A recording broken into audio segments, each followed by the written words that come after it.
Bisson est paralympique, elle est aussi paralympique, elle est athlète paralympique, elle est aussi ambassadrice du Conseil des écoles publiques de l'Est de l'Ontario, du CPO, et ils n'auraient pas pu choisir une ambassadrice qui représente le mieux les valeurs qu'ils veulent transmettre à leurs élèves. Oui. Raconte-nous un peu ton histoire. Comment? Parce qu'il y a des gens qui regardent l'émission, je suis certaine, qui ne connaissent pas ce que tu as dû vivre. Il y a quoi, une dizaine moi, d'années? il y a 8 ans, j'ai été diagnostiquée avec une tumeur maligne à l'omoplate gauche.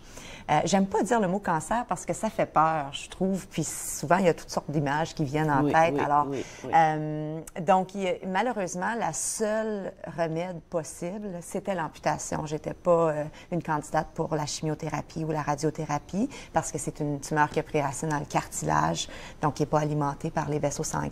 Alors, il a fallu procéder à l'amputation et ça s'est fait de façon successive. J'ai eu 3 chirurgies. Donc, amputation partielle de l'épaule, amputation de l'épaule, on a rattaché le bras, période très bouleversante. Puis, par la suite, il a fallu, c'est revenu encore. Tu as passé une étape où on avait rattaché ton bras? Oui, on a rattaché le bras. Bouger. Qui ne pouvait pas vraiment bouger, non. Puis j'avoue que je suis contente qu'on a passé par-dessus cette étape-là parce que dans le monde médical, on cherche à préserver à tout prix les membres, ce que le corps donne, mais je ne suis pas certaine que ça m'aurait bien servi. En fait, en ce moment, mon handicap est très visible, mais pas nécessairement plus limitatif que si j'avais ce bras-là qui aurait été juste partiellement fonctionnel. Mais vraiment, oui. sans l'épaule, tout ce que j'étais capable de faire, c'était de monter vraiment l'avant-bras comme ça. Okay. Il n'y a aucune rotation possible, hein, sans épaule, aucune possibilité de lever non plus le bras. Alors, ça a été une période très humiliante.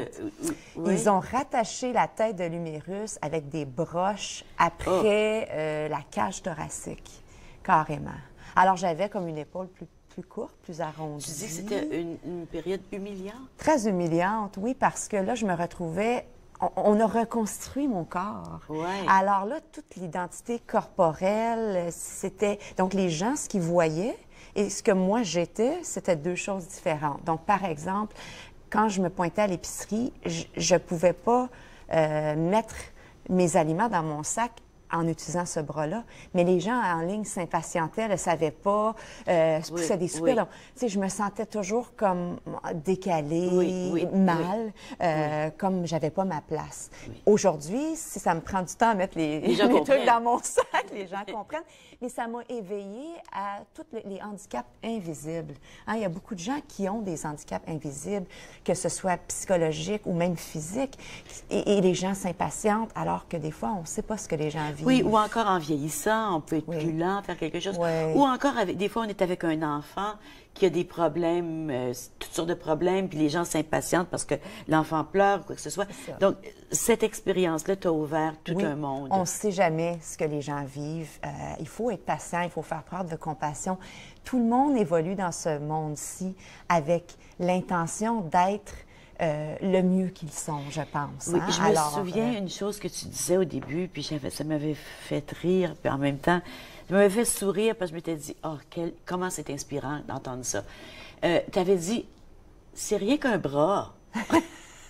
Mais c'est vrai, parce que l'avantage de perdre son bras, c'est qu'il y a toujours plein d'autres bras autour de nous. Hein? Comme moi, si j'ai besoin d'aide, je vais emprunter ta main ou ton bras. Ce qu'on ne peut pas faire quand on perd une jambe ou d'autres parties de son corps.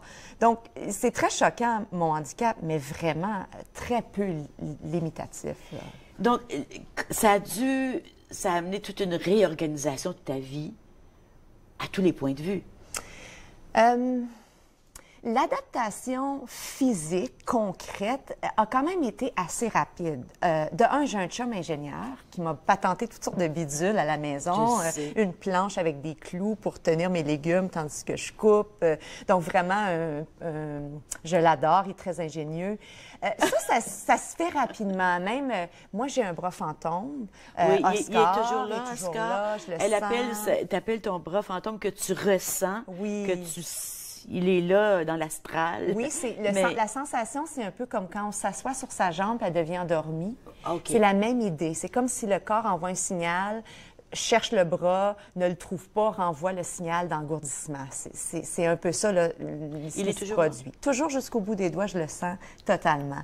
Ça a été un ajustement, hein, que mon cerveau apprenne que ce bras-là, en fait, est complètement inutile.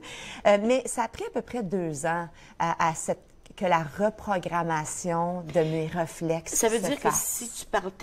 si tu voulais prendre la tasse, tu avais l'impression que ton bras, ta main allait? Oui, l'événement où je l'ai senti de façon la plus forte, c'est à un moment donné, je suis tombée sur le côté gauche. Tu as voulu Et j'ai senti le choc électrique parce que c'était tellement intense comme situation, que j'ai senti le choc électrique, mais le bras, il n'y a eu aucun mouvement et je me suis retrouvée la tête proche de l'asphalte et j'ai eu un moment de confusion. Mon cerveau était confus Comment ça, complètement. mon bras m'a pas Qu'est-ce protégé? qui s'est passé? J'avais envoyé le signal au bras pour qu'il me protège.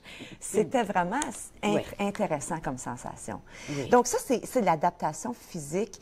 Le côté fonctionnel, ça s'est fait rapidement. J'étais jeune, je suis capable de bouger, alors ça vient naturellement. J'utilise beaucoup mes dents, j'utilise beaucoup mes genoux, mes jambes, on utilise d'autres parties de son corps. S'habituer à Oscar, mon bras fantôme, ça a été un petit peu plus houleux. J'ai eu des périodes de douleur très intenses au début.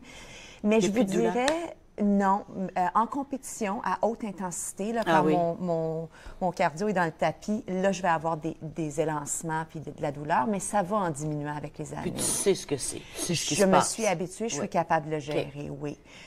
Vraiment, l'adaptation la plus difficile, qui est en continu d'ailleurs, c'est par rapport à mon identité corporelle. Dans les débuts, ça a été très difficile. Donc, de se faire regarder. Et aussi, bien, je me suis questionnée, de quoi est-ce que j'ai l'air? Comment les gens me perçoivent? Est-ce que j'ai l'air d'un monstre? Est-ce que je suis encore belle? Est-ce que je suis encore féminine? Est-ce que je suis encore utile à la société? Est-ce que je peux encore faire mon travail? Est-ce que tu dis ces choses-là aux jeunes? Oui, oh mon Dieu, oui, oui, oui. Mais le plus difficile quand je rencontre les jeunes, c'est de me replonger dans cette époque-là. Parce qu'aujourd'hui, je suis tellement rendue ailleurs.